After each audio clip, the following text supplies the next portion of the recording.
Iran, the Houthis, and war helicopters fired deadly missiles at the same time. State of emergency in Tel Aviv and Haifa. Hello and welcome, friends from around the world. We're honored to have you with us. Please like and subscribe if you haven't already. Even though the Israeli military has repeatedly claimed that it successfully intercepted missile attacks from Iran, the reality on the ground tells a different story. Explosion after explosion shook Tel Aviv and Haifa. The Beil area was left in ruins. Casualties were reported, and this all proves that Israel's defenses couldn't stop Iran's large-scale, wave-like aerial assault. Tel Aviv has turned into a ghost town. Empty streets, no cell signal, and thousands of people have fled their homes looking for shelter. Since the outbreak of the war with Iran, Israel has been under constant attack from waves of drones and ballistic missiles coming from the east. At the same time, across the ocean, Donald Trump, Israel's loyal ally, issued an emergency statement calling for anyone still in Tehran to evacuate immediately. Tehran, a city of nearly 9.5 million people, became the focus of Trump's renewed warning on social media. Iran should never have nuclear weapons. Ironically, this statement comes from a leader of the country with the largest nuclear arsenal in the world, a country that continues to upgrade its own weapons freely. The US-Iran relationship has always been complicated, especially around nuclear issues. But during this major escalation, Washington has chosen to stay out of it. The US government officially announced it would not intervene, and the State Department instructed all embassies and consulates to make it clear. The US is not involved in Israel's attack on Iran that began on June 13th. But Israel's fate won't be decided by Washington alone. Iran isn't fighting this war by itself. It has powerful allies like the Houthis in Yemen and Hamas in Gaza. Both are now actively involved.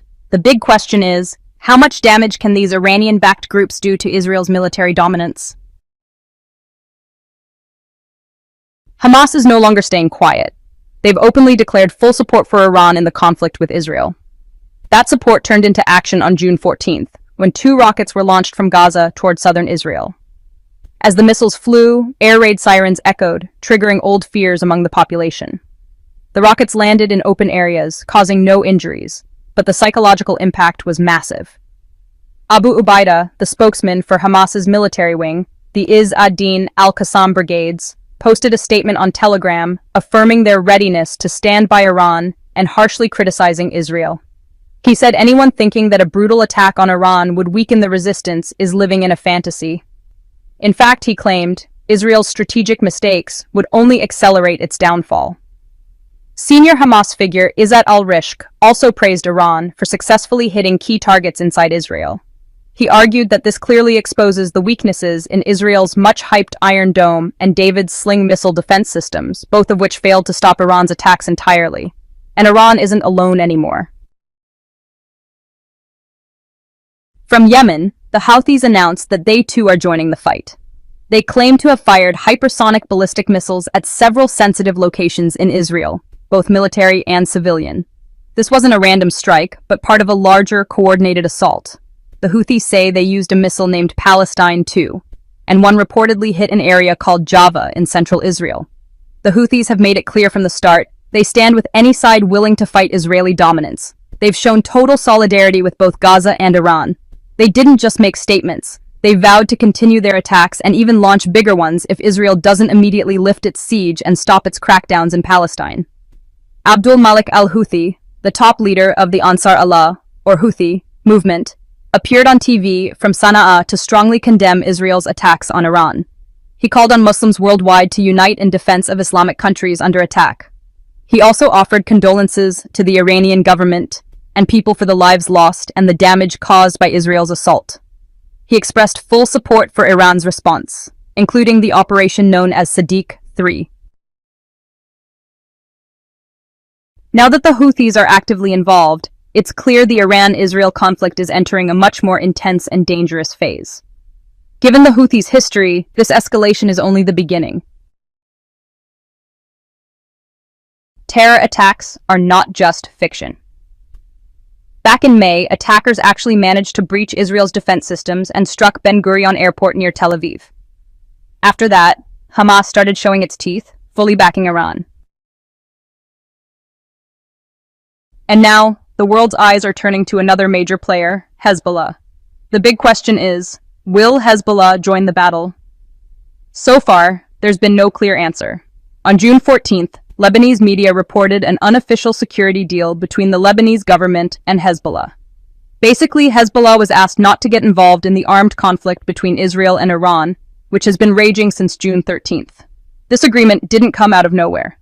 It was reportedly the result of intense diplomatic pressure from both France and the United States. In fact, Lebanon's army is said to have threatened military action against Hezbollah and other Palestinian resistance groups if they dared to launch attacks from Lebanese territory or target U.S. interests there. On top of that, Israel supposedly sent a stern warning before launching Operation Rising Lion deep inside Iran. If Hezbollah gets involved, Israel would retaliate with a massive attack on Beirut, potentially occupying the entire eastern Bekaa Valley. The message was loud and clear. If Hezbollah doesn't control itself, it will be dragged into the fire too. That's a serious calculation for Hezbollah. They've fought Israel fiercely in the past, but for now, they seem to be taking a more cautious approach. Still, everyone knows Hezbollah isn't a group that folds easily under pressure. If Israel keeps pounding Iran, Hezbollah's stance could change dramatically. Meanwhile, the U.S. continues to insist it won't get involved in the Iran-Israel war, even though everyone knows Washington is the backbone of Israel's military might. But the real question is, what if the U.S. does step in tomorrow? Unfortunately, history doesn't offer the U.S. a flattering answer. Despite having the world's largest military budget, America has a pretty rough track record since 1945. It's been involved in dozens of wars, but hasn't really won a major one. Vietnam was a disaster. Afghanistan dragged on for 20 years before ending in a retreat. Iraq? The fall of Saddam only opened the door to even more chaos. The only so-called victories were in tiny places like Grenada, with a population of under 130,000, and Panama, which honestly isn't even the size of a single U.S. state. So let's be real. Iran isn't Grenada or Panama. Iran is a country with a vast network of regional allies, and it's far more militarily prepared than many assumed. And when America moves into the Middle East, the goal isn't always to win, it's to make money, keep the conflict alive, and maintain dependency. For decades, they've played with fire in this region, not to burn the enemy, but to keep the coals hot. So if the day comes when the U.S. decides to jump in to defend Israel, the real question won't be, can they win? But rather, how deep will they sink again into another failure, tangled in old lies and yet another war they never really learned how to fight? As Iran's missile strikes on Israel keep getting bigger and more intense, the most shocking blows haven't come from outside enemies, but from within Israel itself. Former Israeli Prime Minister Ehud Olmert dropped a bombshell in a recent interview, harshly criticizing Netanyahu's leadership. Olmert said Netanyahu had completely failed ever since the dark events of October 7th, 2023. But that's not all. He also slammed Netanyahu's rejection of peace efforts and his decision to ramp up military operations in Gaza, calling it a massive mistake that only made things worse for Israel. According to Olmert, the ongoing suffering and growing casualties aren't Iran's fault, or Hamas's, or the Houthis, but Netanyahu's.